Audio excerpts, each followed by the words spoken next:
Hi everyone, it's Jack in another video. Today I'm going to be talking about the Trade Desk online advertising platform. 43% revenue growth in the most recent quarter. Stock has been absolutely battered in 2020, down nearly 42% since just the start of this year, caught up in the wider growth stock decline.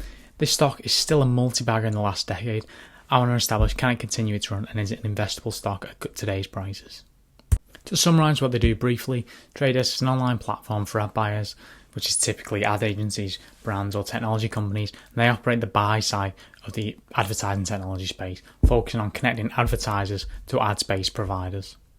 One of the key areas that the Trade Desk operates in and predicts to grow into further is connected TV, and you can see the attractiveness of this. Traditional TV buying, $10 CPM targeting is very limited and can only really target schedule, day part, things like that, specific audiences, whereas with connected TV buying, the CPM is much higher because you can literally target individual customers, pick the most valuable customer groups, target their households in real time and change this as you go forward, which is incredibly powerful for an advertiser.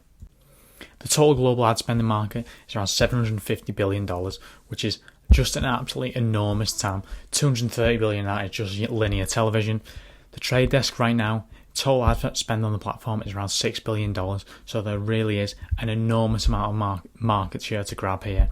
Even just a small amount of this could create a true powerhouse in the industry, and the Trade Desk and many others, including me, believe that most advertising in the future will be transacted digitally. The future of media is digital and programmatic. The future of TV is streaming, and of course this is a major growth prospect for the likes of the Trade Desk. The Trade Desk has been a fantastic stock to own since its IPO, and this is reflected in its revenue growth, and this is the reason why. It's still only a very young company, just 13 years old, public in 2015, and you can see the full year numbers are just ridiculous. 114 million in full year revenue 2015. Now for last year, 1.2 billion. Absolutely outstanding. Gross spend 552 million in 2015, and by 2021 it's now 6.1 billion. Tremendous numbers. Now a 2,000 employee company, and a lot of that revenue goes down to the adjusted EBITDA and comes down to the bottom line. This has a roughly 43% free cash flow margin. It's a tremendous company for gross margins around 80%. As I mentioned with that adjusted EBITDA numbers, they've come up tremendously over time, although the odd spotty quarter, because this is a lumpy business, the nature of advertising is fourth quarters in particular can often be much larger than the other quarters, and recently they did take a bit of a loss, but on the whole they've recorded tremendous growth in the adjusted EBITDA numbers, and they are GAAP net income profitable over the long term. It's a profitable company with free cash flow, a PE, very uncommon for this type of business. Even it's only 10 years old, you've got to remember. $1 billion in revenue, growing 40% a year. Tremendous numbers, and I'm very happy that it's profitability. The majority of the Trade Desk revenue is based in North America, around 86%. 14% obviously is international. Now you can see this one of two ways. They of course have a lot of growth available international. 67% of all ad spend is outside of North America, so there's a lot of space for growth. You could also see the other side of the coin is that their revenue is very concentrated in North America, and a localized recession in the US could cause big problems for the Trade Desk, and that is kind of what we're expecting in the near term. Or well, not a localized recession, but a recession in the near term could really hurt the Trade Desk, because it's one of the first things that companies pull is their advertising spend. Advertising is a cyclical industry, and we've seen this many times in the past. From a valuation standpoint, this is of course a company growing at 40% a year with 80% gross margin. It will command a very high valuation. Right now, on a forward basis, 64 PE, pretty high. Price of free cash flow, 65, pretty high. Price of sales, 20, pretty high. Of course, this is basically halved in a year, so these are down from ridiculous numbers, so these are reasonable valuations over the last few years for the Trade Desk, but in today's environment these are quite pricey. Overall, what do I think?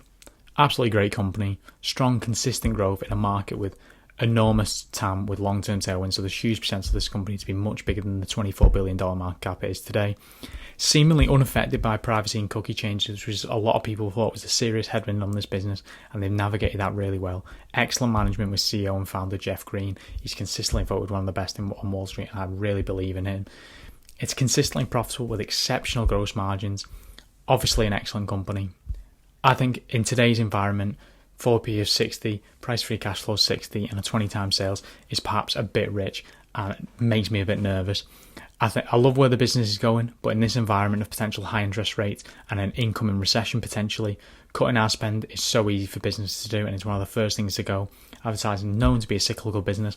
I think the trade desk could really suffer here. I think the stock could take a big hit if we go into a recession. Perhaps if the Fed changes course in the near future, I'll dollar cost average in, because I think this will be a long-term winner and a multi-bagger in the future. However, I think the business is in for some pain coming forward, and I don't really see the need to take unnecessary losses. I'm happy to hold off on some gains and pay a perhaps higher price once we're out of a potential recession territory.